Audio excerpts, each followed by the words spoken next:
wherever you are. All right, good evening, everyone. Call the April 21st school board meeting to order at 5:01 p.m. Everyone can please rise for the Pledge of Allegiance. Pledge allegiance to the flag of the United States of America and to the republic for which it stands, one nation, under God, indivisible, with liberty and justice for all. All right. Start tonight's evening with public comment period, opening at 5:02.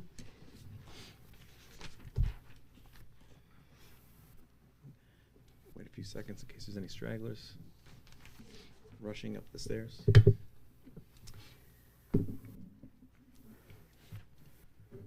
All right. Seeing no one, we'll close public comment at 5:03, we'll say. And the part of the evening everyone looks forward to, student representative report. Yeah, this week was the pep rally. This week was the Spirit Week in both the middle and high school. The high school Spirit Week is ending with a pep rally tomorrow, part of which will include a little bit of outdoor time in which our environmental club, Net Zero, will have a booth promoting healthy green habits like reusable water bottles, which they'll have a raffle for, as well as like plants. They're going to be planting some, I think, gardenias for our garden, and that should be pretty lovely. Our track team is doing absolutely amazing. I believe they they ranked fourth at their meet in Pelham this past Saturday, and will be competing again this Saturday at 10 o'clock in Sanborn. Our girls varsity softball team won their most recent game against Hinsdale 10-1, which is awesome.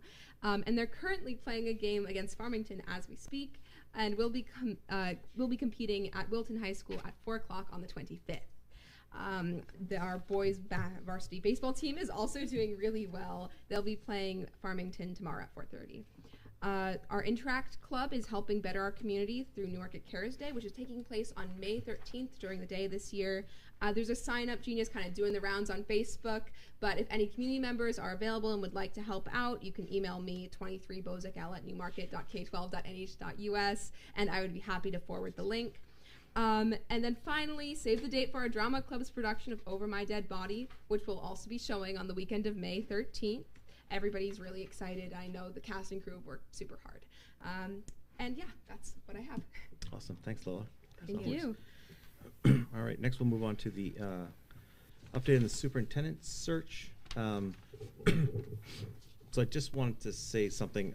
Last week I felt like I let the task ahead kind of get the best of me rather than taking a minute to acknowledge kind of those people who had submitted the resignations and had done so much for us. So just wanted to quickly just say thank you to Ms. Thorell, who came in right out of high school, right out of UNH at 23 years of age. And now that she's 33, she's been here for 10 years. Wow. Actually 27 years, but we won't get into the specifics of age. Assistant Superintendent Black, who's created the first full integrated math program in I don't know how long, if ever. Yeah. And was able to get us countless grants. And then, of course, Dr. Givens, who steered the ship and kept our schools open during the pandemic. Thank you.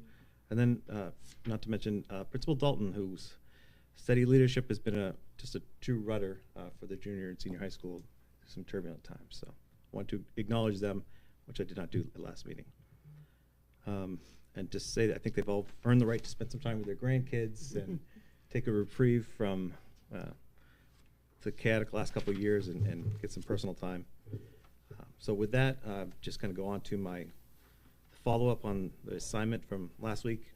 I did speak with Dr. Morse from SAU 5, Oyster River, and Dr. Ryan, SAU 16. Both were extremely helpful and supportive, offering any assistance they could think of.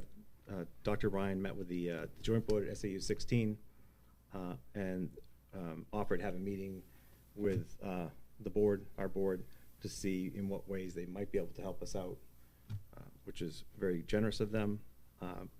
Also reached out to the Municipal Resources, Inc., as well as NESDEC, and the New Hampshire Board of Association. And actually, Christina's here. He, from the New Hampshire Board, School Board Association offered to come in and speak a little bit tonight, kind of help us with the process. He's been extremely helpful as well.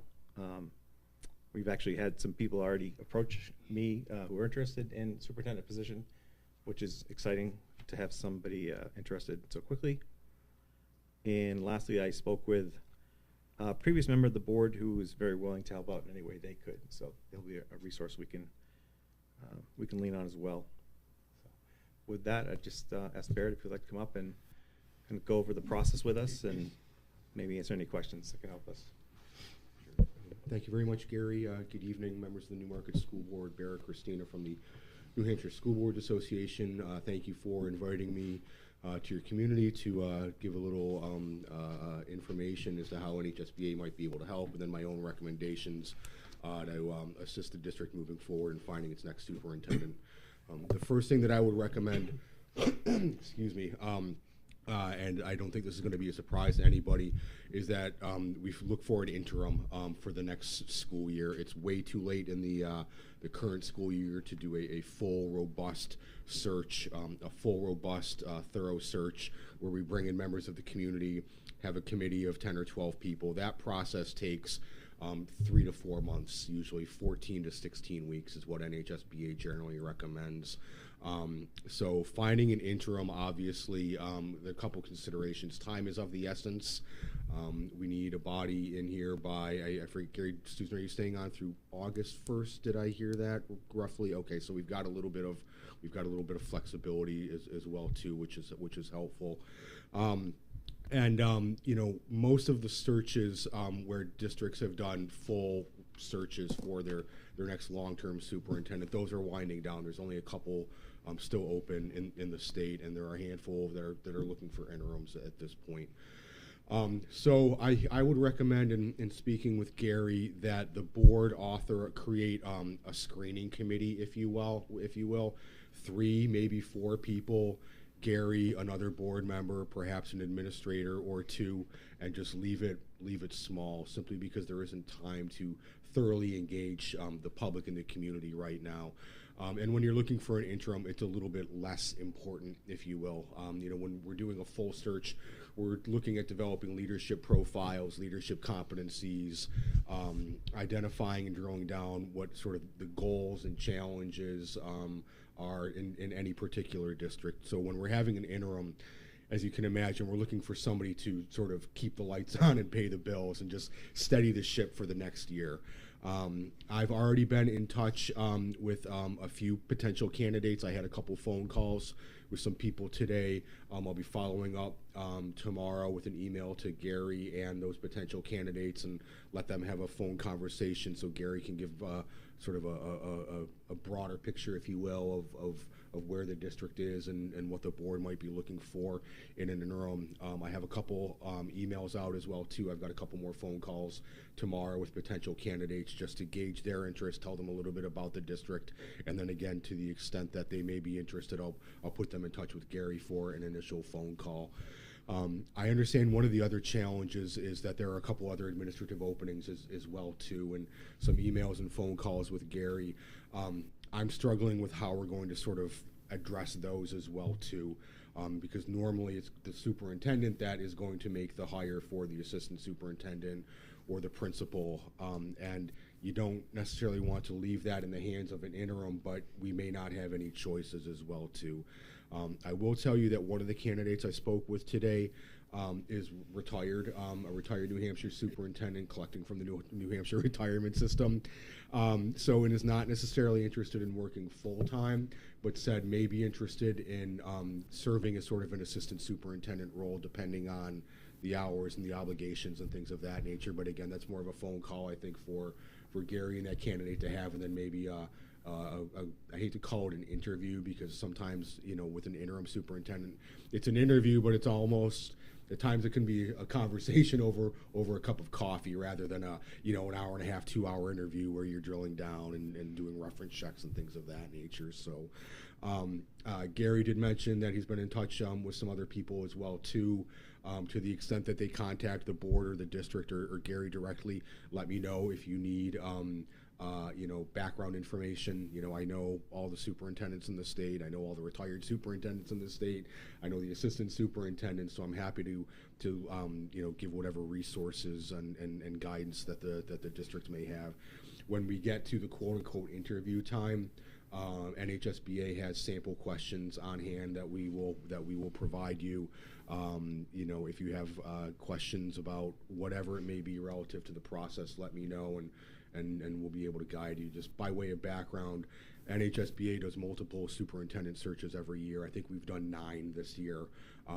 So we're well familiar with how the process works. And in addition to Newmarket, NHSBA is currently helping 2 or 3 other districts fill interim positions as well too. So this is in our wheelhouse. This is what we do.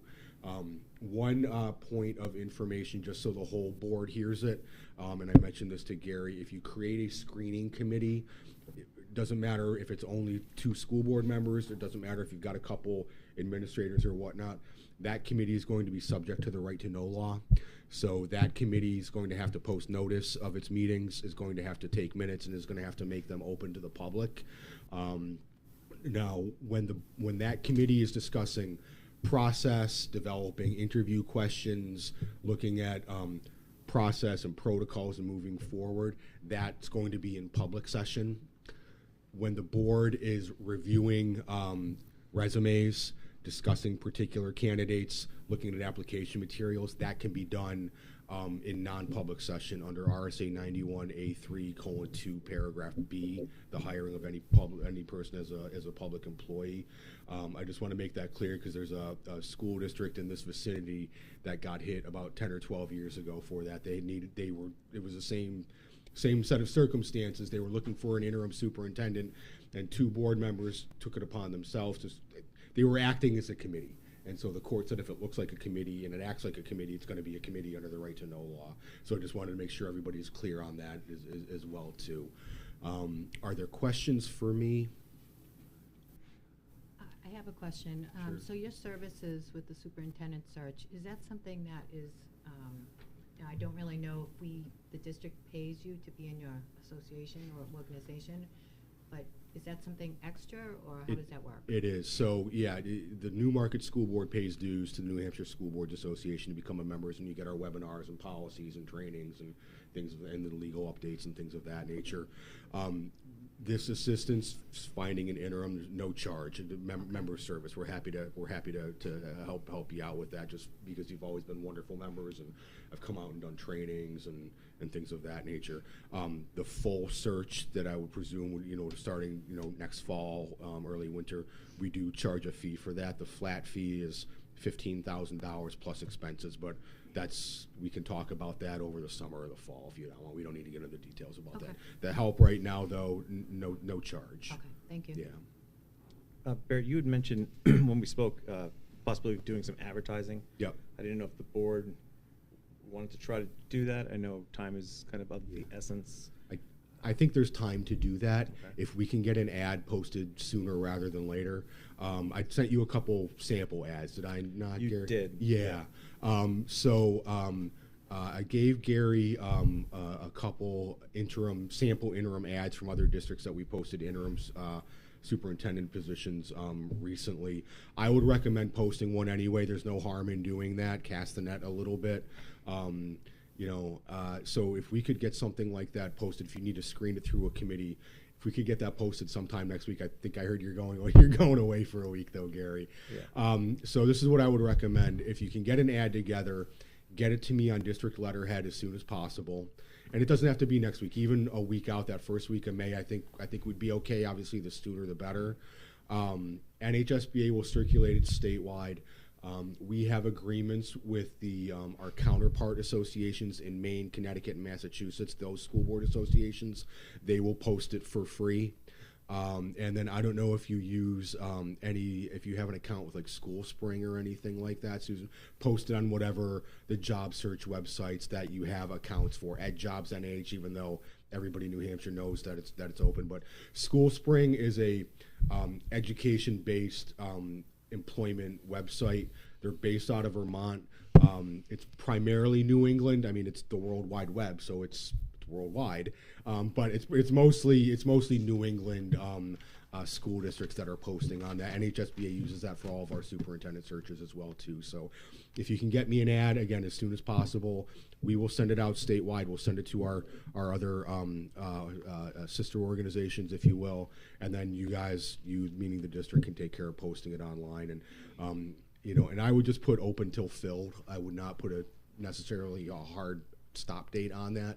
And then as candidates apply, if you will, again, let me know, and if I know any background on them, I'll let you know. And the nice thing about having the relationships with the other state associations, if it's somebody from Maine, I can call my counterpart in Maine and ask and get a reference or a background check that way. Same thing with Massachusetts or Connecticut. One thing I might recommend is if you do use School Spring, and even on the ad, rather than, because it's an interim position, rather than necessarily having people have to upload their materials, maybe create a dedicated email address, or just have you be the point of contact as chair, so they could just email you their materials rather than having to upload. Because some of the sites, School Spring is good, it can get a little wonky from time to time, and the reality is we're not asking for essays, we're not necessarily asking for transcripts.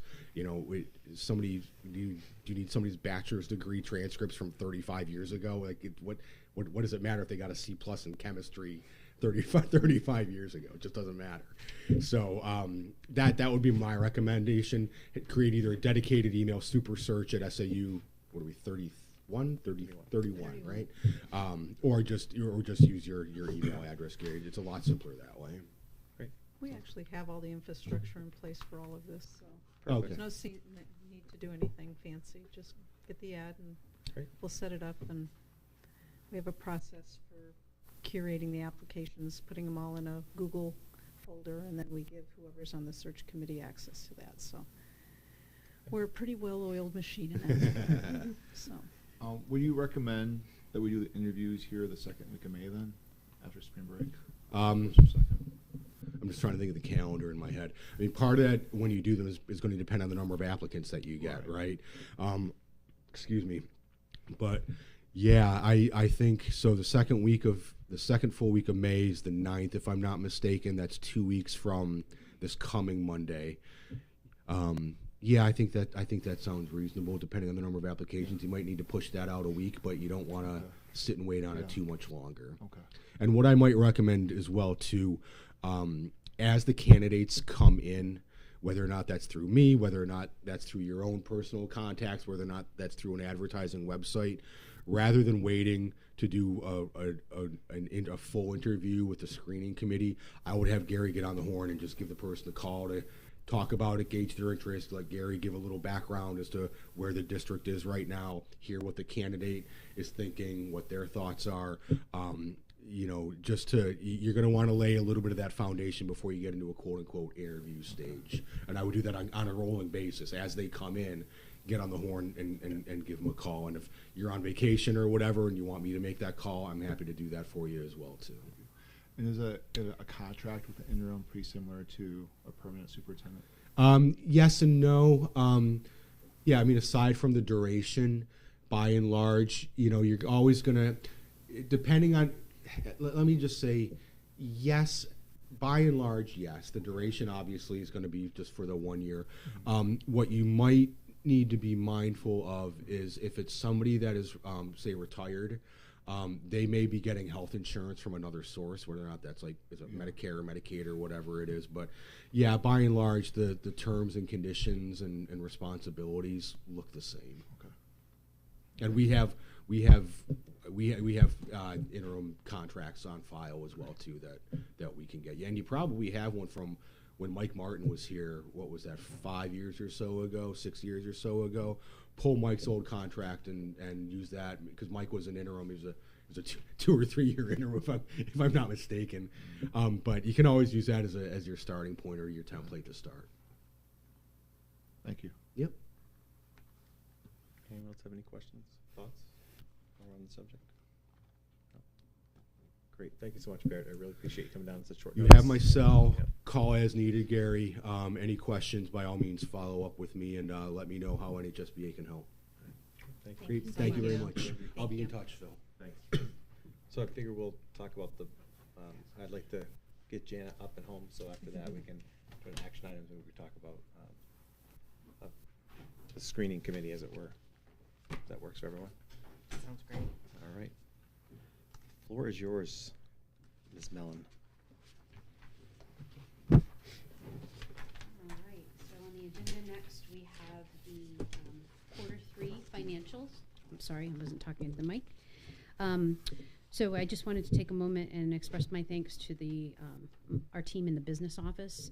For me, Q3 is kind of the important quarter where we do the most analysis for you folks. We have an enormous amount of information, and we spend a lot of time analyzing that to come up with the numbers that we present to you.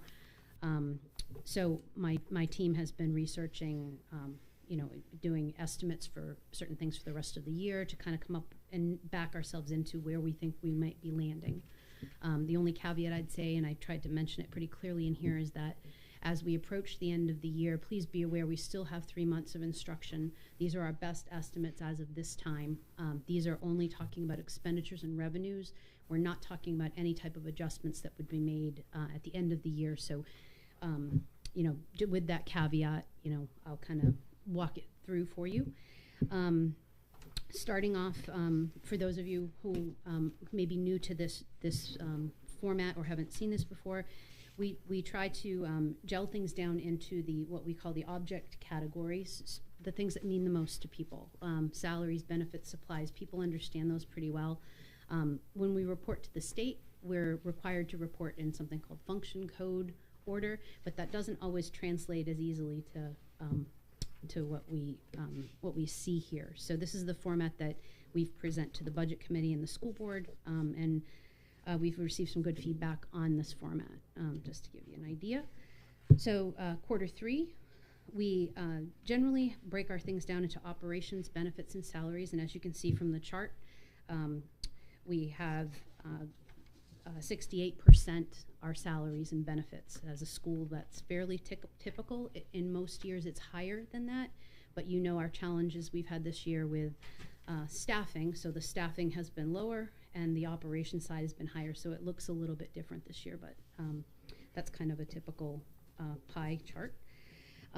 We've reported our expenditures in this report for 2 funds, our food service fund and our general fund, as well as our estimated encumbrances, meaning the things that we know or we're fairly certain we will expend before the end of the year, kind of to back us into that big number that we like to see.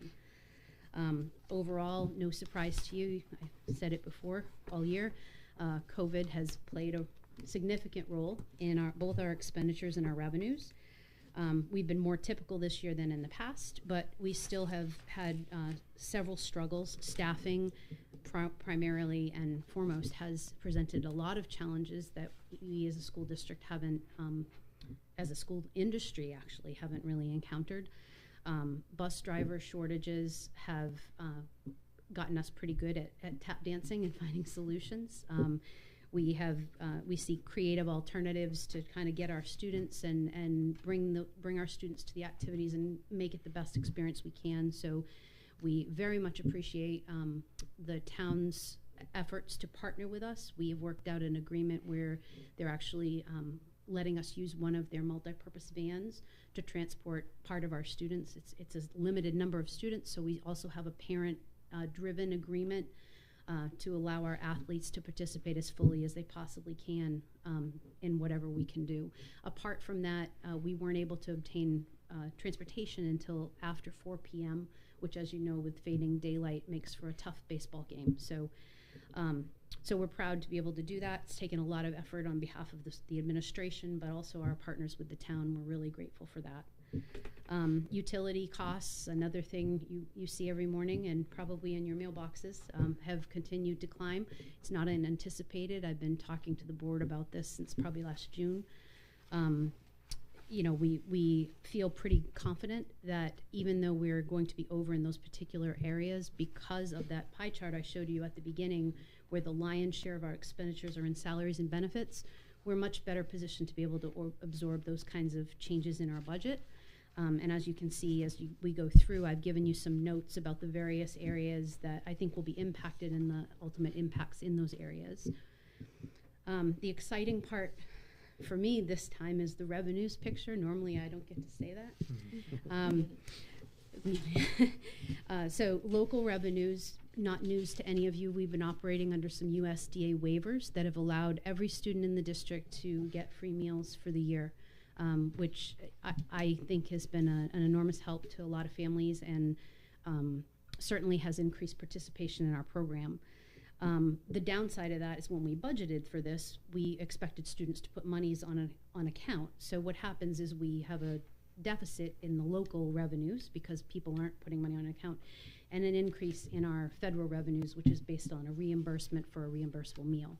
So you kind of see those offsetting each other here. State revenues, the adequacy aid, for those of you who are new, we had some additional adequacy aid approved after this budget was set. We were unable to expend that without having a special meeting. We recommended to the board at the time that we take that additional adequacy aid and we actually put it into a capital reserve. That allows us to buy some time. We could extend it past June to take on some infrastructure projects at the elementary school.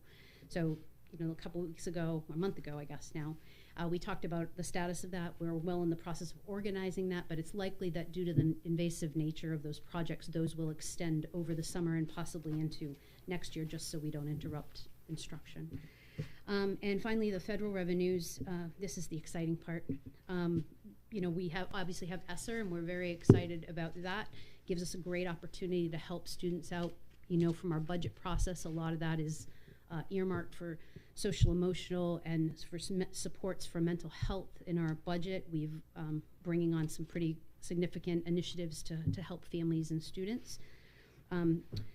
With a federal grant, it's a reimbursement type of thing. So even though we get extra money, we also have extra expenditures, so it doesn't really impact our overall bottom line in the general fund. However, Fema revenues are a different category. So we are one of few districts in the state who have been able to capitalize on the Fema projects. And again, I can't say enough about that team upstairs, but there's a lot of organization that goes into tracking those expenditures and categorizing them, making sure they're eligible. We worked with a fantastic liaison at the state level from New Hampshire Homeland Security to walk through this process. And basically when we started, we thought it was only going to be for the first quarter of the year.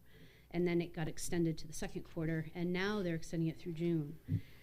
But the good news is that we're estimating we probably are going to recoup $520,000 in unanticipated revenue, which, as you know, goes directly back to the bottom line. We've already expended it out of our budget, within our budget, so those additional funds would be part of what goes into the calculation for the unrestricted fund balance and would be returned to the district. So that's pretty exciting. And again, I'm immensely proud of my team for that. I talked a little bit about the details of that under the FEMA project, just basically explaining how that works. We kind of submit quarterly for that. We've had a couple of small other federal awards that have played in. One for IDEA, a small one. It's going to be as an unanticipated revenue because we already expended in a different year. That was the way the grant worked. And then we received some School Meals Emergency Operations Award that we got as cash, but we have expended it in this year to buy some equipment to help us merchandise food at the high school, a warming tray so we can offer more options to students. And that was a nice benefit because it wasn't something we had budgeted for, but our director felt that that would be something we could benefit from long term, and that equipment would stay with the district. And that kind of brings us up to the cost to complete. As of March 31st, again with my caveats I said at the beginning, revenues and expenditures, it looks like we're going to have roughly $1 million in the general fund at this point based on our best estimates. Again, that's not final. We have to make accounting adjustments. We would do the retained fund balance out of that, any PO encumbrances, so that's not the bottom line number, but that's what we're estimating. And the food service fund estimated balance is a very nice surprise. We usually operate in a deficit like many school districts do. At least for the last several years. But we are actually on track to end the year with a positive balance. And I'm happy to report that both programs, we're running 2 programs right now. One is our own, and we have an outsourced program that we're running kind of alongside. Both programs are running with revenues exceeding expenditures, which is a really exciting place to be. So that plays into what you see here. I kind of talked a little bit about the food service program and the theory behind it. I want to emphasize to the board, and I did in this report, that the net operating profit that I just mentioned is 100% due to those COVID waivers that are in play right now. We're not only getting additional meals reimbursed, 426% increase over 2019, but we also are getting a 35% increase on the reimbursement rate that they bumped up. So when you add those 2 things together, that's what's leading into this balance. But again, if those waivers go away, I urge caution about thinking that that's a long-term picture, because it probably would have some significant negative impacts on our bottom line. And then finally, looking down the road, we always try and rattle the bushes for anything we can with that has money associated. We follow the legislation that comes out from Legiscan, and there have been a couple of bills we've been following. One of them is exciting. I wish I had an update for you. I don't. I called today. We still don't have an answer, but years ago, the state used to contribute 35% to the school's retirement fund for teachers. Way back in the history, there were different organizations, and as part of the deal to have the teachers join the state retirement, a promise was made that they would continue to contribute a percentage to that. Over the years, that percentage eroded, and for the last, I believe, 12, there's been no percentage contributed by the state. So all local towns are, and the same is true on the town side with fire and police, are responsible for that contribution. One of the representatives proposed a bill this year, kind of at the 11th hour, that the state would resume part of that contribution and contribute 7.5%. Nowhere near to the 35% we had, but still something. And so we partnered with our town. We kind of came up with some estimates of what we felt that impact would be. And we feel it's significant. The town estimates that if this bill were passed, it would result in approximately $39,000 in retirement costs that we would get from the state that we would have had to raise otherwise locally. And on the school district side, it's even more. It's about $150,000. So we joined forces, town and school, wrote a letter, and we've sent it to our state senator, our finance committee, the state representatives for the district, kind of advocating for it. We've been following it through. It made it, surprisingly, out of the House. It looked like it was a very close, that one of the committees, the executive committee, had recommended to kill it. It went to the floor. People from the floor, our representatives from the state, resurrected it, and it did the crossover to the House. So that's where it resides right now. There was a meeting on April 13th, a Senate hearing.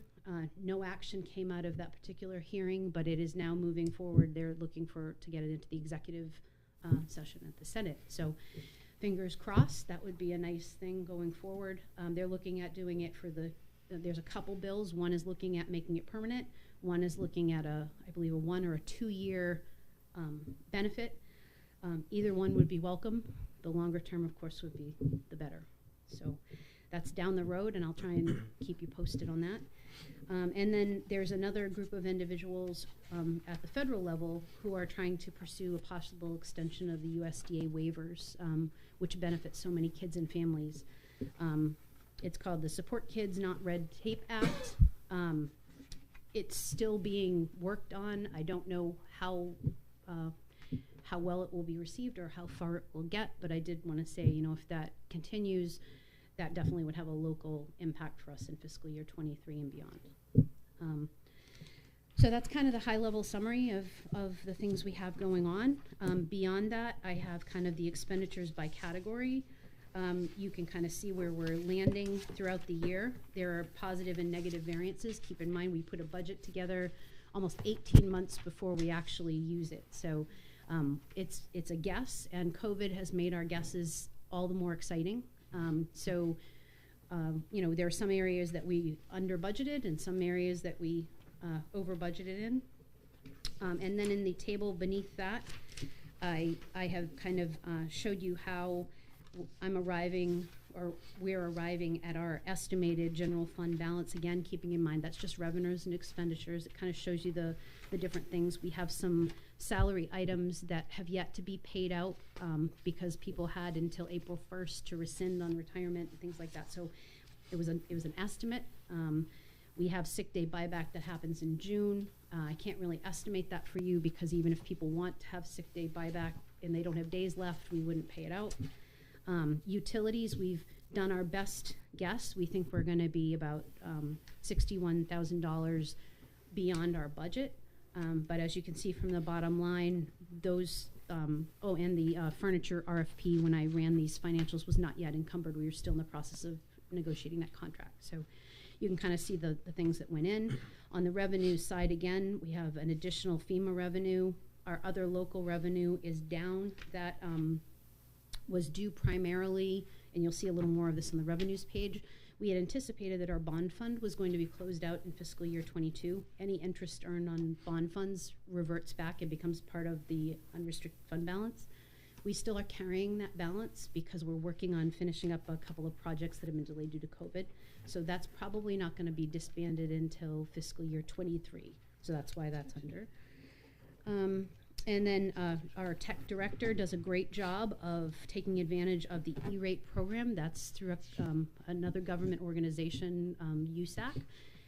And I forget what the acronym stands for, but they try and reach out to rural and lower income areas that need technology support, such as infrastructure and cabling and switches and wireless. And so Mr. Carey's worked hard with his consultant team to kind of push that forward. And so we have another $28,000 that came in from that program as well. So I'll take a pause there. I've done a lot of talking, but anyone have any questions on the expenditures or the summary so far? I have an indirect question. When do I need to start droning on about people doing the free and reduced lunch forms? Oh yeah, do that again. That's my annual You tradition. can do that every to remind time if you people. want. But there's when do they due by? It's in the fall. Well, they can submit them at any time, but when the real push comes, and again, we're kind of handicapped because we have to wait for the USDA to put out the new form. Mm-hmm. So in the fall, we've already talked about this. I'm working with Linda Hopi on this. There is an add-on to our student, we call it the point of service, for lack of a better word, application that we track the lunches on. It has emails and parents can load money digitally and do those types of things. We also, if we pay for a module, we can do a push where we push out the application to people. We're in the process of investigating that. It's about $1,000 a year, a little bit more. But it may well be worth it in the long run if we can do that and get additional people to apply. So Linda is investigating that, seeing what we might need to do to bring that online, but that is something we're hoping to do this summer. Again, we encourage parents, as you said, it's not just about the free and reduced lunch. All of our funding is tied to it. It helps support a lot of kids, a lot of programming, and right now it's really a big part of our formula when we do the adequacy aid from the state. So it's really important if you think you might qualify to fill out those forms, and even if you don't, fill out the form. Even if you don't think you would qualify, you might be surprised. So there's our little plug. Thank you. Thank you. No, it's just so important. And I think with free lunches, people tend to forget about it and not realize the implications of not doing it. So Right. Always well worth mentioning. Right. Any other Any other questions for me so far? I have a question. This is on our action items, but were you going to discuss the food service RFP? Yep. Because I don't want to go ahead if you. Yeah, we'll do. I do think it. that's Yeah, so I further think down we the will- Okay, agenda. all right. Just because I thought you were I was going actually after going to this. see if the That's board would be why. okay if we kind of move those up so Yeah. Gina could be Yeah, right. done and Yeah. get out of here. So, Okay. is there any questions regarding the quarterly 3 financial. So I don't know if this is a question for you or for Susan or for you or for some. We'll find out. So one, I mean, it's fantastic to have such a robust estimated general fund at the end of the year. Like obviously the cause is terrible, but Right. and like over $500,000, that's probably from the FEMA money alone, right? Like when you look at it, what is our policy when we have such a robust general fund balance? Well, the policy. Like, should it be once it's audited and everything? Like, what do we do We with don't that? have, there's no specific metric. I can tell you that, a good guideline that most of us try to strive for is somewhere between 2.5% to 5% left.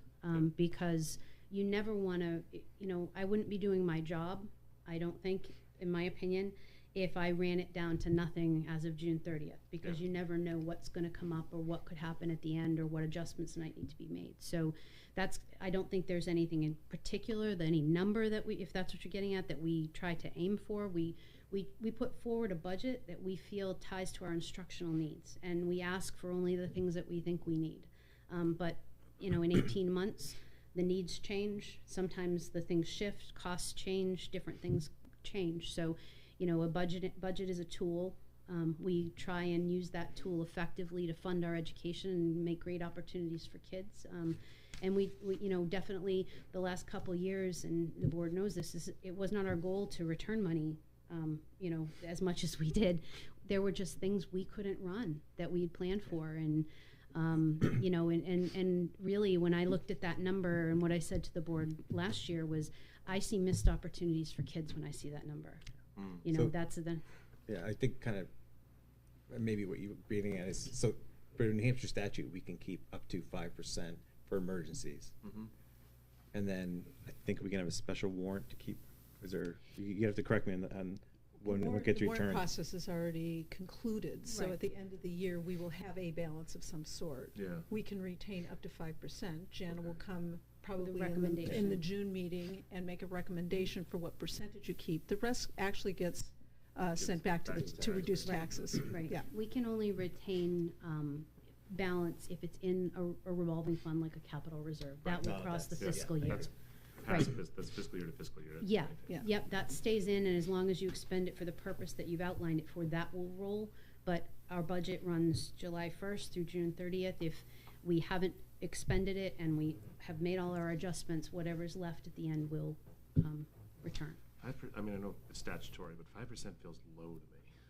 Well, Like I can just tell you the went up. town gets, the town can retain, I believe, up to 15% That's right. So or the town, something. like, I Yeah. think it was 8% when it was our goal. Yeah. Like, Yeah. Yeah, no, well, and they just 2.5% raised it this till year. It 3 used to be years ago. 2.5% was the max that a school district could retain. That just got changed in 2020.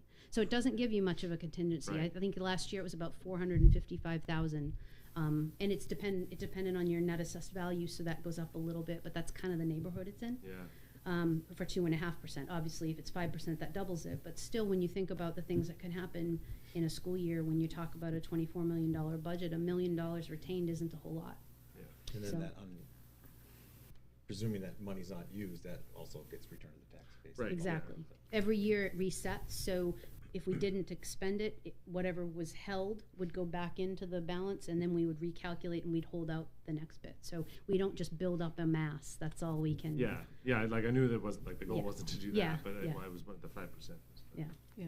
Jan and Susan, the last couple of years have returned, I'm gonna guess 2.5 million, I think. Yeah. You're about right. To To the the tax taxpayers, rolls. yep. And part of And that. sadly, it's because of COVID, but. Well, Yeah, COVID exactly. and taking advantage, and I'm going to give a plug for having a Exactly. properly staffed business office on the school side, because Phil had asked the other night, what are some of the things that you learn? And, when you try a different model, and sometimes you learn that you've lost something that you didn't realize how important it was. And one of the things that was lost is the inability to be able to stay on top of some of these opportunities and then take advantage of them. And I will say, my team, which includes Jana and Erica and Deb Black, are really all over any money that comes in that we can go after. And as a result of that, I would say at least 50% of the money, if not more, that we've returned to the taxpayers has been because we have leverage grant opportunities.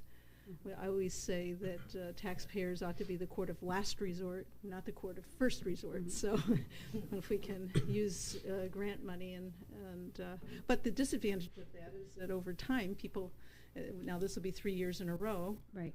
that we will have been given back a significant amount of money, but that Right. it'll appear to some people, if you're looking at it, well, now you have a trend, Right. but it really isn't. It really isn't, because the grant monies that we're leveraging sunset, and we intend to offer a full complement of programs next year, and we intended to do that this year, but the world around us did not cooperate with our intentions, so. So it's a combination of the two. Right. And I would say especially, you know, you can look at the number, and yes, that's a big number to go back. But again, as Phil pointed out, over $500,000 of that estimate is boots on the ground, you know, pulling in some money and doing what we need to do. And, you know, that's something to be proud of. That's not something to, you know, say, well, why didn't they do whatever? That's being gritty. That's going after it. So, you know, like I said, we have a great team. So. Yes, we do. So Heather, I guess to your point, I think if it's okay with the board, we'll maybe just drop down to, well, first we'll approve this, but then drop down to the RFP. So, any other questions? All right, I'd seek a motion to accept the quarter 3 financial report as presented. So moved. Second. That's all right. Second? Yep. Just fill that. All in favor, say aye. Aye. All opposed? Great work. All right, yeah, thank you so much, Janet. Thank you. We try. Do you want to take 30 seconds and catch your breath, and then you can go right into the RFP? No, that's okay. You'll have to refresh my memory, though. I can't remember which one was on the agenda first. Yep, we have the elementary school Okay. classroom flooring. Okay. So this one's, this is a repeat of last year. As part of our capital improvement plan, we budgeted to replace several classrooms that had carpet in them last year. We did 6. This year, we did 5. We had that in our budget for fiscal year 23. So this will be work that's going to be done after July 1st. But in order to get a good contractor in and get a good rate, we start the process a little earlier. So we got a couple different bids. One was from a company called Edge Pro, and one was from DNC Flooring. We have done our investigation, Dave Riley and I and our team in the business office. We've called references. We've investigated, you know, check the information that was submitted along with the bids, and based on that, we are recommending that the board accept the Edge Pro flooring bid in the amount of $17,994. That amount includes the demolition and the floor prep, and a grinding of the mastic down to concrete so that the new flooring will adhere well. So with that, that's our recommendation. Does anyone have any questions? Obviously, you as we talked about last time, the RFP is up in the bid repository. You can look at the documents that we put out and what our asks were for that. Do we know how many classrooms are left after we do these this summer? I believe there's one big one left. Okay. And then There's some smaller smaller also. spaces, office spaces. Yeah. But yeah, we had hoped to do 6 this year, but given the cost, we had only put 5 into our budget. So we're going to carry it forward one more year, I think. Yeah. So Jan, I have a question. The difference, obviously, there's a huge difference between these two bids. Does the Edge Pro, they will be doing the demolition and floor prep with that bid, correct? Yep, And- based on the bid submittal materials, there was a document that was included with DNC's flooring, and even though our RFP had requested demo and requested the floor prep, there was an exclusion on that document that said that those items were not excluded. The vendor has since contacted me and said, you know, that was a mistake, it shouldn't have been on there, but when we open a bid, we have to deal with, to fairness, we have to deal with what's in front of us. So given the fact that at the time we opened the bid, it looked like that $26,000 was actually going to be more when you added those things on. That's what our recommendation was for. Oh, I see, okay. Thank you. You're welcome. All right, I seek a motion to accept the RFP for Edge Pro for $17,994. So moved. I'll second. Andrew, all right, we have a motion from Ms. Tilton, second from Mr. Amaker. Any discussion? All right, all those in favor, say aye. Aye. Any opposed? None. Then the next RFP would be fiscal year 2023 food service management services. Right. Great. So we have operated at the high school. We have had a food service management company running that program for 2 years now, based on the labor strictures that we have. They have done a great job with the program. We don't anticipate that the labor market is going to free up anytime soon. And given the challenges of flipping between things mid-year, we budgeted, if you recall, when we put our budget together, we budgeted to keep this model in place. The contract itself, per the requirements of the Bureau of Nutrition, is a 1-year contract. You can renew it, but it's not like a multi-year contract. That's the way it goes. So we did the bids, all just so that you know the process for the food service management company bid is quite lengthy. We have to get the approval of the Bureau of Nutrition for the language and for the content of the bid before we can even place it out for advertising. So we did that. We only received one vendor, which, you know, it's not uncommon. We run into that with transportation as well. There's a limited market. And I have included in, as part of this, their actual financial proposal, because I had trouble going through this and figuring out what, you know, I could have just put the financial schedule in there, but much of their narrative talks about how they arrived at those numbers, and I thought that was important for you to see. I do want to let you know there is a binder. It's 136 pages up in the business office of the full RFP that we have read and reviewed. And should you wish to review that, We'll head up there right you're now. welcome. You're welcome to do so at any time. But we did take a look at all of that. We feel that we've gotten some great feedback from the school community about the quality that they serve.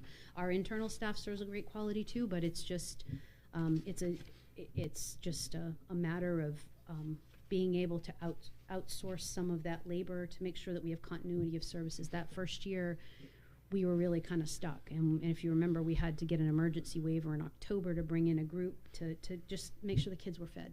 I mean, we certainly don't want to go back there. That's hard on everybody. It was really hard on our food service staff.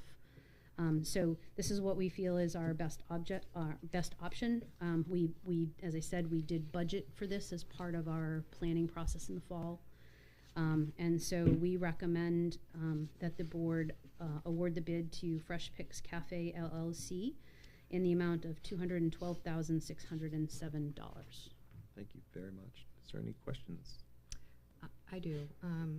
Do you know of any other companies that provide this service? Because I was surprised when I was reading their bid. They said our competitors, but there is only one bidding for this. Right. So I was It's just the curious. same, like I said, it's the same. There are a couple industries that are really tricky. One of them is transportation. Mhm. And what happens is there's a big cost of going into a geographic area. Mhm. And so what you find is like you'll find one transportation company that tends to be a regional Okay. thing. And this is sort of the same. There are competitors that are out there. None of them bid on this. We advertised it. But this group tends to be Massachusetts, New Hampshire, Vermont kind of things, and there are some that do more like Connecticut, Rhode Island, but for them to come up here, it's probably not cost effective, hence why they I see. didn't bid on it. But And I just had one more question. On the schedule, financial schedule, the summary, number 1, projected annual subsidy, what exactly is that? Is that the 77,744? the one that has page 149, is that where you're at, 8? 152, it's the Schedule E. I think it says E. Yes, so this actually, it's a little bit confusing, so it's a really good question. Thank you for bringing that up. Mhm. So the actual schedule starts on 149, and you'll see how the first part is the sales, and then there are reimbursements from the federal, which is 63,409, and then it goes on to the food cost, the labor.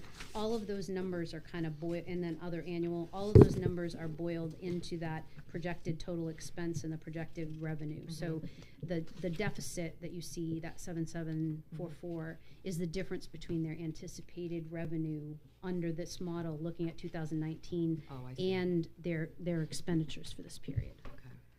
And again, I think it says it in this piece here, but if in the event that they do better than that, and we don't owe them that $7,000 or anything, that we're not contractually obligated, it's based on their performance. They're saying this is as close as they could come to net zero, for their costs versus their revenues. But again, it's dependent on, sales, it's dependent on a lot of different factors. Right. Okay, thank you. And one thing I did mention in the financials that kind of ties to this is annually we do put a budget amount into our general fund, to cover any potential food service deficits. So in this coming year, in fiscal year 23, we put $30,000 into our budget with thinking that we might not come out whole and that we may have to make that transfer. When the food service fund earns money, they retain it. And what happens is you can use it in a future year to offset any deficits. But if they lose money, we have to take money from the general fund to bring them back to zero. Okay. So that's how that works. Jana, you are good. You are good. All right, seek a motion to accept the fiscal year 2023 food service management bid of, I shouldn't have changed pages, $212,607 to Fresh Picks, help me with the name? Cafe. Fresh Picks Cafe. Yeah. I Thank make you. a motion. All right, do we have a second? I'll second. Oh, I'm sorry. No fighting. All right, give that to Amy. Can I ask one quick yeah, question? please. I'm gonna vote for it. Then the 212. I know this is 2 years now we've been outsourcing this, contracting for this. Well, we started in October of 2020, if I believe One so. and, Yeah. like, 1 and two-thirds of a year. 2/3. Like, Yeah. What does that compare to like when we did it in-house? Well, that's a tough question to answer, Phil, because when we did it in-house, we didn't have COVID, and we didn't have the reimbursement rates were the Yeah. same, and the kids were buying food differently, and we had a different schedule at the high school where kids left for lunch, and there are so many different factors that go into these numbers. It's Got it. really not comparable. It's hard to compare. So we really can't do a cost comparison until we have a more like quote unquote normal. Yeah, and even then, I mean, you have to think about too. There are some other things that go into this that have factored in. Like if we go back to 2019 reimbursement rates, we're getting almost $1 less per meal than what we're getting right now. So they boiled in those 2019 rates because they think the waiver's going away into this proposal. If the waiver doesn't go away, it's a very different picture on both programs. So it's a little difficult to compare. There really are a lot of moving pieces and parts to that project. And again, the free and reduced numbers I listed in my financials. I think we did September through February in 2019. We had something like 16,000 free meals. Actually, I should actually give you the numbers so I don't misquote. But it's gone up by 426%. The number of free and So it's a stunning difference, and it's really hard when you're factoring in all those variables to kind of boil it down as simply as that. So It does, like, at some point, it feels like it would be a good exercise to try to assess, like, is this safe? Like obviously, there's also the quality of food, and nothing is the quality of the food that was served when it was done in-house. But Right. Well, and the other thing, one of the proposals, as I said, there's 137 pages, but they presented a second model because what we wrote into the RFP was in the event that we had to fully outsource, give us a number for that. And what happens when they fully outsource? Obviously, the expenditures go up, the revenues go up, but we come out plus side by adding the two groups together rather than running the two separate programs in that estimate. Yeah. So, and it's just efficiencies, right? Right. It's efficiencies and scale. So, we have had a commitment to the dedicated staff that we've had in all the areas of operation to, support them and maintain them as best we can and keep them and retain them. But when we get to a place where we're asking people to perform at superhuman levels for months at a time because we can't staff their programs appropriately. That's just not okay. You know, they did it without complaining, and the kids, I think, never saw some of the hard work that went in. But I mean, we asked an awful lot of our custodial and our food service, almost more than reasonable. There's some pretty dedicated folks there that really take a lot of pride in what they do and care, but you just can't keep asking them for years to dig like that. Yeah. It's just too much. Thank you. You're welcome. All right, so we have a motion on second on the floor. All those in favor, say aye. Aye. Any opposed? Hearing none. Okay. Thank you very, very much. While you're here, While I'm here. very sorry, but there's a facilities technician job description that it Oh. occurs to me from someone who mentioned it to me Yeah. that it might be useful to have you here for that if you want Oh, to. okay. Just if there's, I don't have if that there's in any front- questions, Oh, I just okay. figured if they had any questions, I wrote a little memo about that, but Jana's more familiar with the facility piece, and there's new people here, so I just figured before she runs out the door, if you did have a question about that job description, or the other one for that matter. We did have forgive me, I don't have a copy with me, but Dave Riley and I both worked on that in conjunction with Susan. And that description is taking into consideration that we have outsourced the lion's share of the custodial. So this is basically our facility techs. We're asking them to do an awful lot. They're our experts, in-house experts, and they're doing a lot of systems things. They've done a lot of training on the building automation systems, where they're really in charge of operating the schools, not so much the cleaning part. So the description had to change accordingly, because we're not asking them to clean a section of the building per se anymore. They certainly will help out, but they are in charge of events. They have a different set of responsibilities. And one of the things I do want to mention, and I mentioned in my cover, was that a market analysis was done, but that was about a little over a year ago now. Right, last May. And if we can't hire based on this rate of pay, then we may have to increase it. But as we know, the market has shifted dramatically, and with the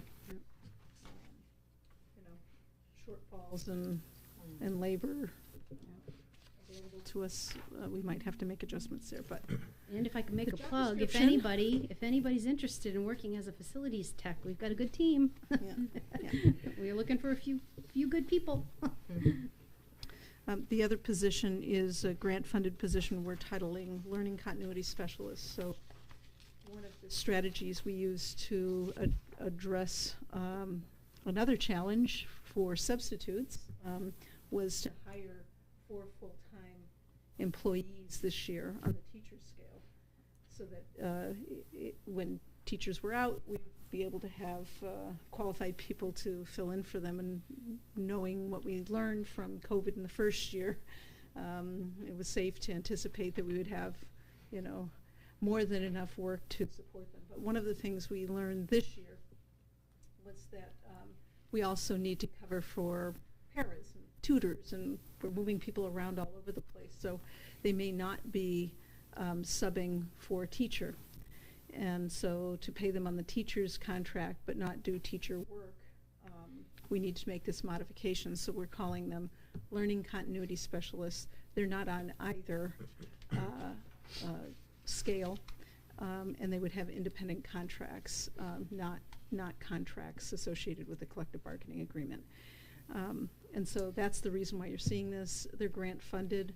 We have put them in the ESSER grants for next year and the year after that. Hopefully by then things will settle out again, is what we're thinking, and then hopefully people will be more willing to come back, especially retirees, into our schools and sub on short-term basis, and that can be reevaluated later. But we had to title it something different because we learn, right? And we adjust and modify what we're doing. So that's what that job description's about. I've been seeing these pop up on NHSjobs.com. It's always funny the different ways they title it. Like, it's all the same thing but different title. So, Yeah. hey. Now, if we had a teacher go out on long-term leave, and one of these folks, because we are requiring certification, were to cover for them, then they would go back on the teacher's contract. They wouldn't then be this. But the thing that's nice about it, especially as you have a population of your staff that's young and of that age, where they might be having children, this also helps with that, because these teachers become familiar with the culture, the practices, the children, and so being able to move them in, again, provides for a better learning experience for kids. So it helps us in a couple different ways. Thank you very much. Thank Anything you else for very me? much. I can't think of anything else. Okay. I'm gonna try to keep you, but I think no. Yes. All right, That's well, it. thank you so very much. Have a good You're night. welcome. Have a Thanks, good day. Jenna. Do you want to move that? Yeah, we can move it now, or sure. Yeah, I seek a motion to accept the 2 job descriptions as just described. I make a motion. I'll second. All right, thank you both. Any more discussion? Sorry, I'm just trying to remember how to write an H. All those in favor say aye. Aye. Any opposed? None. Motion passes. All right. So we have some minutes. Seek a motion to approve the minutes. I think everyone was here for all meetings, right? I think so. Yes. Seek a motion to approve the revised March 24th, 2022 minutes, the public April 7th, 2022 minutes, the non-public April 7th, 2022 minutes, and the public April 15th, 2022 minutes. So moved. Bill. Second. Okay, thank you. Is there any changes? Page 4. Mrs. Swanson, do you want to correct that? I would like to be Mrs. Durant. All right. Not Mrs. Swanson today. All right. On page 2 of the April 15th, Heather Durant is labeled as Heather Swanson. So that, assuming we correct that. Or any other corrections? Amy, you saw it? Yeah, page 4 under C, Under which minutes? the first set, so March 24th. Mhm. Going second to last bullet item there, it says half-days will take place on Wednesdays. That really should be the early release days, not half-days, right? I think it's both, right? Yeah. So Is some it? days will be half days. Oh, okay. And other days, Would be- the non-half days will be early. The early release, yeah. I just thought If I that said should that be correctly. specified, All right, so we have a motion, a second. All those in favor, or any more discussion? Sorry. Hearing none, all those in favor say aye. but. Aye. Aye. It's unanimous. Any opposed? No. All right, great. Someone have the manifest? Who's the winner today? Don't You're fight. gonna Go on. grab it, you just point. I make a motion to approve the manifest for $554,062.61. All right, motion to second. Yes, I those yet. I just did. Oh, you did, I'm Yeah. sorry. All right, Any any opposed? discussion regarding the manifest? Hearing none, all those in favor? Say aye. Aye. Aye. Any opposed? None? All right. Done that. Some exciting news. We have a couple donations. The Newmarket Community Education Partnership, who are longstanding partners of us, are donating $1,000 to the Mule Mission, and they are also generating $750 to the Net Zero Club, which is fantastic. So great. It is so great. What a good organization. Yeah. So seek a motion to accept those 2 generous donations. So moved. Second?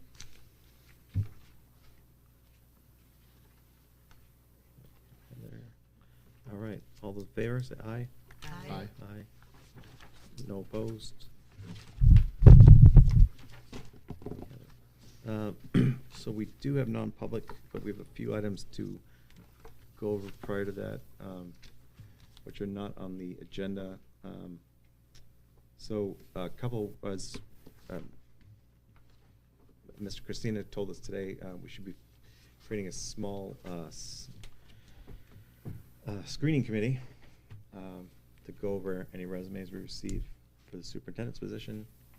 Would anyone like to join me on that committee? I would, Since apparently I've been, all right. if no one mind. And then it sounds like we may want to have a couple other folks. I don't think we have time to get the public.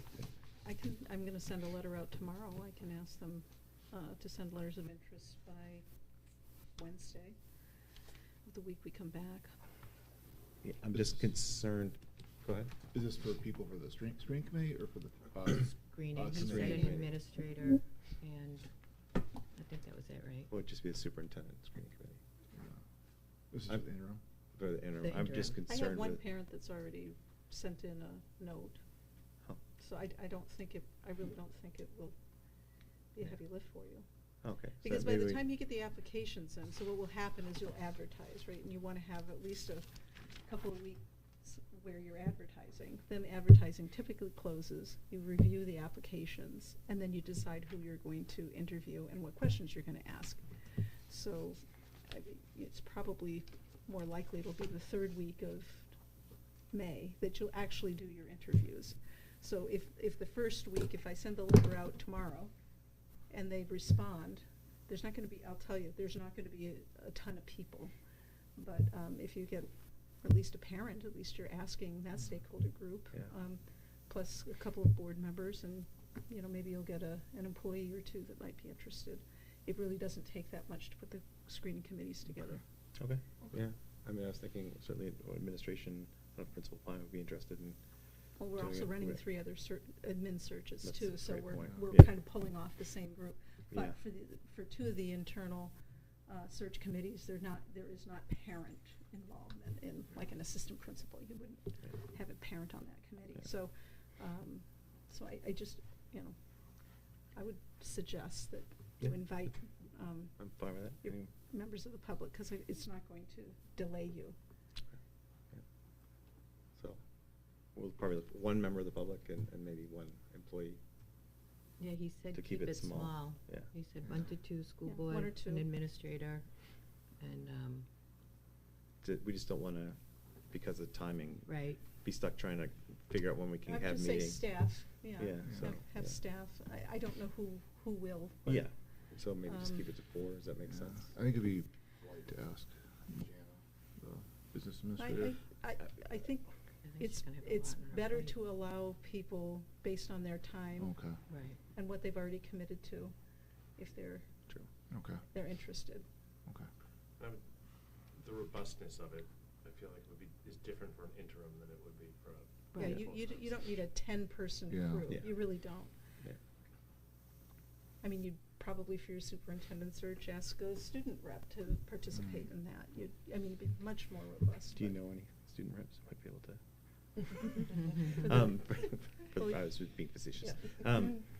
But yeah, does that make sense, everybody? Get a Mhm. couple, all right, yeah, if you don't mind doing it, Yeah, that'd be great, I'm thank happy you. to. I've got a Uh, letter going out anyway, so. Great, that'll work, thank you very much. It also occurred to me, I don't know, if we do get an interim, it might be nice, or wouldn't be nice, but we might want to ask the assistant superintendent or the assistant principal if they were willing to stay on part-time, if there's any kind of capacity for them to, over the summer, assist any onboarding or, I don't know what they're. Well, we would all help our colleagues in our field to make sure that they transition properly. No, of course, and I So- don't, it's not that I so- would think that wouldn't happen, it's just, Yeah. I just know that they've so much knowledge there that, I hate to use the word tribal, but the tribal knowledge, the embedded knowledge that you just don't want to just lose, so if they'd be willing to extend, I mean, I don't know if that's even. I think what you're asking is how do we make the tacit knowledge that exists in their head, the Tacit explicit knowledge. knowledge Thank that can you. be passed on to other individuals. Much better Right, terminology. so we are putting together a tremendous Very amount of good. documentation. All We right. have a classroom set up for administration, and we're putting all our documents up there, totally searchable, accessible, and we will spend whatever time and answer whatever questions our predecessors or successors, I guess, Successor, yeah. Okay. need to get them seated. We're all committed to kids and education. We're not gonna No doubt about that. we're not gonna walk away and leave anybody hanging here. All right, great. Then a few other items, if we don't mind. So obviously, unfortunately, next meeting, we're gonna have a vacancy. So we're gonna need a vice chair. So people may wanna start brushing up on their speeches. I know you guys are all chomping at the bit to be vice chair. And could well be a new board member. We do have the vacancy we need to fill. So I'm assuming at our next meeting, we'd want to call in whoever's expressed interest. Have we had any? That will Have you go out in a received letter any? to the community tomorrow. Okay. That was my question. How are we expressing to the community? Yeah. I'm how sending a we're- letter out tomorrow. And we've already And I'm I putting put the it on vacancy. social media. I'll and- put yeah. this position in there. And it was We'll have a little announced survey, the Yeah. right, last time. Yeah, we've already got a Friday. couple Three surveys interests. gotta go yeah. out. Right, so- 603, 603, yeah, I've gotta send that out, so. Yeah, so Great. we've gotten I've some got, just I've got already. half queued up Do we have any upstairs. applicants? We already have a couple of people interested. Great. So I assume we just want to have a informal talk with them at the following meeting on the 5th? So which means we need to have a deadline prior to the 5th? I was gonna put Wednesday. You're having your meeting Thursday, you don't need the application. I mean, that, I'm just going based on, we've done this several times since I've been here, so I Yeah. was Yeah, just so the following the 4th? same. Yeah. So I was just gonna say, The 4th would be the deadline? if you wanna be on Okay. this committee for the superintendent, Okay. 4th, or if you wanna be That a works. board member, the 4th, and so we don't have confusing dates, and get it all on Wednesday for your board meeting on Thursday. And then the last thing I just had is we've had a press release request. Dr. Gibbons and I and the council has come up with a draft. I'm not entirely comfortable just sending it out without the board's feedback. And I'm not entirely sure if we need to discuss that in non-public, because I mean, you can. it I've- seems, yeah, it I've seems never weird had because a- it seems like how do you never- discuss a press release in public and then, then you don't need the press release, right? But Is there, what RSA would cover us talking about it in non-public? It's a press release. I don't know. I know, it's just weird. Well, but, legal advice from your attorney who well, drafted it. that's true, Yeah. yeah. I guess you would say, and Right. personnel matters. Yeah, so, I'm sorry. I was going to change subjects. I'm sorry. Yeah. Go back to the superintendent search. If Yeah. we cannot get an administrator on it, are you okay if I join you too? So there And is you'd some. have a There's a quorum. quorum. Oh, Quorum. I Yeah. can't do it. All right. well, it's going to be a Okay. public meeting anyways, but I don't Does it think we. have to be, I'm just wondering, is the employee have to be an administrator, or? That's just what he recommended. Oh, when did he was here. recommend? Oh, he did Yes. recommend Yeah, I administrator, wrote it right. down. Yeah. Yeah. I just, my only thing is, it would be nice to have someone that is in. I'm just thinking maybe Yeah. your teachers union Yeah. president might want She, to. or she would be I- really good. Yeah.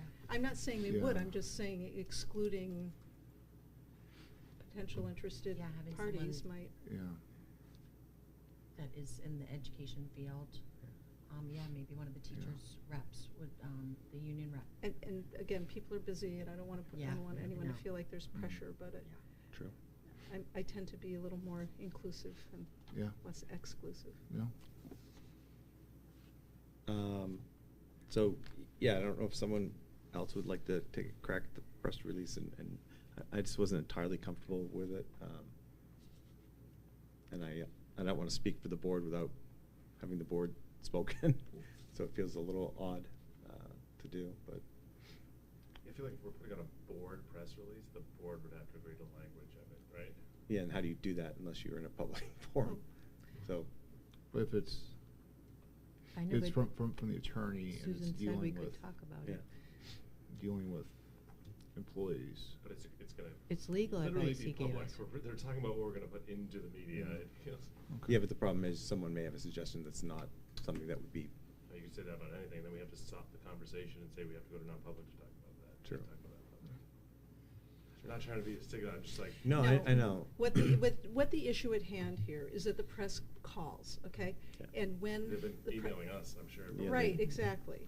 And this happens anytime you have something, Yeah. whether it's a student issue or, something like this that they feel is media worthy. Yeah. So as opposed to taking calls, then typically I would draft up a press release. If it's with a student and it's related to a matter that's, involves our schools or something, then I usually do it with the chief of police. And then we put out a joint press release so that the press has something, but then we don't take phone calls after that. So it's just an acknowledgement of a situation, that's just standard protocol. So as opposed to me drafting it up, I suggested that maybe the attorney does because it involves personnel, and getting the language properly Yeah, I think passed it'd be- was important. And that's, so she did, and she sent it to Gary and I. And as opposed to, I don't personally want to take calls from the press, and I don't think the board ought to either. I don't think there's any dramatic thing going on here, but I think language is powerful, and I think So I totally responding in a agree. way that's positive and puts all of us in a positive light, I think is. I agree. It's one of the reasons why I think going to non-public to discuss the press release creates the appearance that there's something potentially here that is not. Sure. That's a It looks very good like, point. what are they talking about in non-public? They can't talk about in public about this. I'm I- not suggesting non-public. Oh, no, I no. wasn't No, no, gonna, no. I I wasn't mean, I mentioned suggesting it. that we No. have a conversation about it. Yeah. I'm just following Yeah. typical protocol with press. Yeah. As your superintendent, that is normally what I would do. Gary's saying he feels uncomfortable with that protocol without you all Well, I knowing. feel uncomfortable saying that it's also from the board. It's If from it was the just board. from That's- you. If it was from you, that'd yeah, be if it was one just thing. from If you, it's then from it the would be. board, I yeah. think the board needs to Yeah. agree on what the Yeah, language says. that's my Okay. difficulty. So then maybe you just say no comment. And no press release is issued.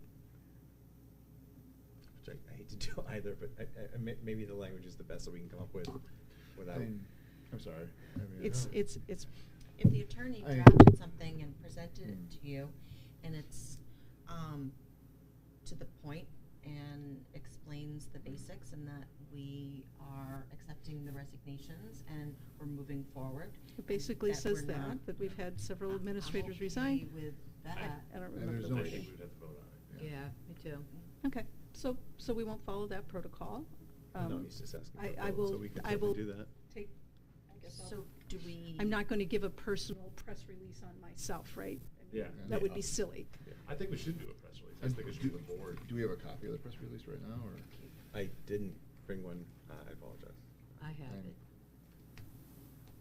I You emailed you it have out. it? Okay. The It was the one I sent. Okay. which I was- I was fine with that, the language that's in that press release. I don't think there's any good sugarcoating away the position that we are in the past few 2 weeks, so Okay. I'm fine with it going out. I think it's gonna get easier for everyone else. So the one I sent had the revisions we talked about as far as being joint and the contract end dates being the full length of the contract. Did you send me a new one? No, but There's it's been a- basically what you had you'd sent to me, the Okay. suggestions from the attorney, and you had suggested I two just tiny said, things. yeah. So I guess I'd seek a motion to agree to send out the press release So moved. as drafted. So I have a motion by Second. and a second by Heather. All right, any discussion? All right, hearing none, all in favor, say aye. Aye. Four. Nay. Nay, okay, thank you. All right, so passes 4-1. All right, thank you very much for doing that. I know I'm a very cautious person, but I just don't want to ever overstep if I can help it. And lastly, as Barrett mentioned, we are seeking an assistant superintendent, which legally is Dr. Gibbons' hiring in its entirety. Her and I have had a brief conversation. She recommended a permanent interim, oh my gosh, a permanent assistant superintendent. Actually, not an assistant superintendent. My recommendation is to change the title to director. Because okay. in I thought you meant both. Okay. In New Hampshire, in order to hold an assistant superintendent or superintendent credential, you have to have a CAGS or a doctorate. But it really isn't necessary for the work that needs to be done to have a CAGS or a doctorate. And the amount of work that focuses on curriculum, assessment, instruction, and professional learning is, Deb focuses entirely on that. I don't get assistant superintendent-y type of. I thought you meant or both, like this or that. But if it's just that director, Yeah, that's fine. just to, Deb and I had talked about it, Okay. and felt that would probably better serve you. The concern that we both had was that if you go with an interim with where we're at, Yeah. And the people that are leaving, there needs to be somebody that can continue with the work and not just hold down the horse, horse barn like they described. I mean, there's work that needs to be done. So for that reason, we've advertised for a director, and in terms of who is conducting the search, we've used a woman, Lynn Healy, for several of our administrative searches, and she would be the one that would be doing that search for us. She's retired. She knows people all over New Hampshire. So it's Is like everyone a comfortable private. with a permanent hire in that position? We don't really have a say technically, but I just I wanted to. do have one question about it, though. Legally. Now, when we Responsibility first with hired Deb, you approval. put it out as an assistant superintendent. I did. It gets into weird spots, And right? so You you're can have changing it contracted. because of the Well, we put ourselves in requirements that. of that, the CAGs or the, Yeah, and so it would give us more opportunity to it would broaden the pool of broaden the candidates. pool. Okay, just wanted to clarify that. Thank I you. mean, you don't need a CAGS to do the work. Okay, Most educators that have experience will have a master's degree. okay. And so it's different in Massachusetts and other states. I think Bill probably is aware of this because there's legislation out there or the credentialing folks are thinking about making some changes there so that there aren't barriers. But actually, the requirements in New Hampshire are higher than in surrounding states for those positions. But there's really no need of it for what our needs are here and the Okay. work that will be done. So, and then, I mean, if we can't get candidates, then we'd go for an interim, but why start there? We might get fantastic candidates right now. You could get principals who don't want to be public facing because curriculum directors are not. So there might be people that are really qualified and saying, I don't want any of this public facing responsibilities anymore. I want to do curriculum instruction assessment and professional learning. So I do Okay. think there is an opportunity. And it could be a 2-year contract so that you Right. give the following. Absolutely. And I think And I the would opportunity. recommend Yeah. doing something like that. Yeah. Yeah. There's a very real possibility too, might be someone that's motivated in that profession that wants to move up.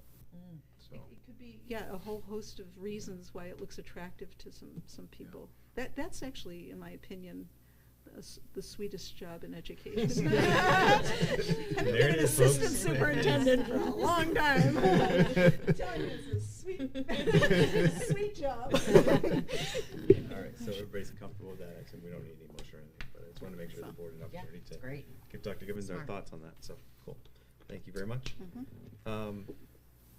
So we are going to go into non-public, and then we're going to come back and approve some, or Personnel matters.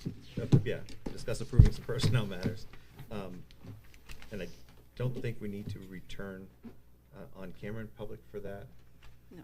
However, this is the last meeting for someone, and I would like to say on camera that we really appreciate all you've done, and we're very sad that you are leaving. And again, if you'd like to quit that job, this job will be open. You all know where I live, and you all know my phone number. I'm more than happy to help in any way I possibly can with the time that I have. All right, thank you very much. all so much. It's And been again, a get ready pleasure. for vice chair. Someone's got to be nominated. All right, so I seek a motion to go into non-public hearing to discuss matters that for personnel matters under 91A:3 to B. Wouldn't it be C? B? B is hiring. Excuse me. B. All right. I make a motion? Grant, I did a second. Did you second it? Did someone second? I can't remember. Second. Would you like to? She did now. All right, thank you. By roll call vote, my paper, by roll call vote, Phil Mazzaro. I don't remember what this is about, but I. Oh, it's about so we're just I know gonna it's non-public, I don't know non-public what to it's talk about, about staffing updates and nominations. So if we Okay, ask any aye, questions about their aye, background, yeah, et okay. cetera. Andrew Hemiker. aye. Durant. Aye. Gary Swanson, aye. Amy Tilton. Aye. All right, so we are in non-public at Thank Thank you.